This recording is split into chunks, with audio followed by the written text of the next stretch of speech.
ಮತ್ತೊಂದು ಕಡೆ ಸಚಿವ ಸಂತೋಷ್ ಲಾಡ್ ಪ್ರಶ್ನೆ ಹಾಕಿದ್ರು ಡಿಡಿಪಿಐ ಕಕ್ಕಬಿಕ್ಕಿ ಆಗಿದೆ. ಶಾಲೆಗಳ ಬಗ್ಗೆ ಕಾರ್ಮಿಕ ಸಚಿವ ಸಂತೋಷ್ ಲಾಡ್ ಪ್ರಶ್ನೆ ಕೇಳಿದ್ದಾರೆ. ಲಾಡ್ ಪ್ರಶ್ನೆಗೆ ತಪ್ಪು ಮಾಹಿತಿ ಕೊಟ್ಟಿದ್ದಾರೆ ಡಿಡಿಪಿಐ.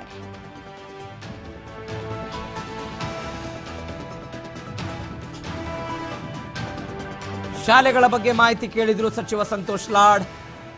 ಡಿಡಿಪಿಐ ತಪ್ಪು ಉತ್ತರ ಕೊಟ್ಟರು, ತಪ್ಪು ಮಾಹಿತಿ ಕೊಟ್ಟರು.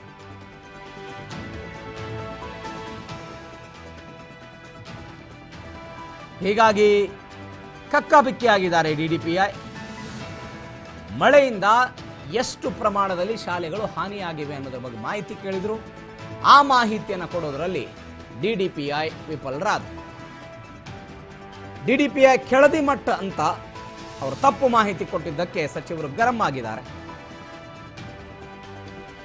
ಸರಿಯಾದ ಮಾಹಿತಿ ಕೊಡದೇ ಇದ್ರೆ ನಾವು ನೋಟಿಸ್ ಜಾರಿ ಮಾಡ್ತೀವಿ ಅಂತ ಧಾರವಾಡ ಜಿಲ್ಲಾ ಉಸ್ತುವಾರಿ ಸಚಿವರು, ಧಾರವಾಡದ ಡಿಡಿಪಿಐ, ಧಾರವಾಡದ ಜಿಲ್ಲಾಧಿಕಾರಿ ದಿವ್ಯಪ್ರಭುಗಳಿದ್ದಾರೆ, ವಿಧಾನ ಪರಿಷತ್ ಸದಸ್ಯ ಸಲೀಂ ಅಹಮದ್ ಇದ್ದಾರೆ.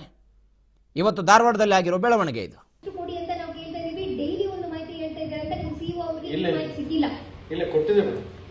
ಕ್ರಿಯೋಜನ ಮಾಡ್ಕೊಂಡಿದ್ದೆ ಎಲ್ಲ ಎಲ್ಲ ಇಲ್ಲ ಸರ್, ಚೇಂಜ್ ಆಗಿಲ್ಲ ಸರ್. ಈಗ BU ಮೇಲೆ ಹೊಟ್ಟೆ ಕಿಚ್ಚ 106 ಕೋಟಿ ಜಾಸ್ತಿ ಉಳಿತಾರೆ ಅವ್ರಿಗೆ ಹೇಳಿ. BU ವಿಸಿಟ್ ಮಾಡಿ ಸರ್, ಅದೇ ಕೇಳ್ತಾರೆ. DC ಆಗಿಲ್ಲ ಅದೇ ಕೇಳಿದ್ರು ಸರ್, ಅವ್ರಿಗೆ ಹೇಳಿದ್ವಿ ಸರ್ ನಾವು.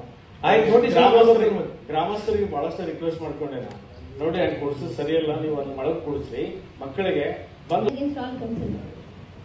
ಇದನ್ನು ಗಮನದಲ್ಲಿ ಇಟ್ಕೊಳ್ಳಿ. ಅದಕ್ಕೆ ನಾವು ಏನು 2 ತಿಂಗಳಿಂದ ಅದನ್ನೇ ಕೂಗ್ತಾ ಇದೀವಿ. ಎಲ್ಲಿ ಎಲ್ಲಿ ಸಮಸ್ಯೆಗಳಿದೆ ನೀವೇ ಹೋಗಿ ಪ್ರೊಆಕ್ಟಿವ್ ಆಗಿ ಅದನ್ನ ಸಮಸ್ಯೆ ಬಗೆಹರಿಸಿ. ಸೋರೋದಾಗ್ಲಿ, ಗ್ರೌಂಡ್ ಅಲ್ಲಿ ನೀರು ನಿಲ್ಲೋದಾಗ್ಲಿ, ಅದನ್ನ ಪಂಪ್ ಮಾಡೋದು, ಟೆಂಪರರಿ ವ್ಯವಸ್ಥೆ ಮಾಡೋದು, ಪ್ಲಸ್ ಫರ್ದರ್ ಆಗಿ ಅವ್ರಿಗೆ ಮಕ್ಕಳಿಗೆ ಒಳಗೆ ಕೂಡಿಸಿದ್ವಿ ಸರ್. ಅಲ್ಲಿ ನಿಮ್ಮ ಮಾತು ಕೇಳ್ಬಿಟ್ರಲ್ಲ, ಇಲ್ಲ ಸರ್ ನಮ್ ಗ್ರಾಮ ಪಂಚಾಯತ್ ಕೊಟ್ಟಿದ್ವಿ ಸರ್.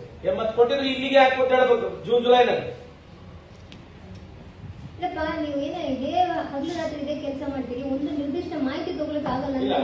ಡಿಪಾರ್ಟ್ಮೆಂಟ್ ಫೈನಲ್ ಮಾಡಿದ್ವಿ 70 ಶಾಲೆಗೆ ನೀವು ಕೊಟ್ಟಿದ್ರೆ, ತಾಲೂಕ್ ಪಂಚಾಯತಿಗೆ ಮತ್ತು ಜಿಲ್ಲಾ ಪಂಚಾಯತಿಗೆ.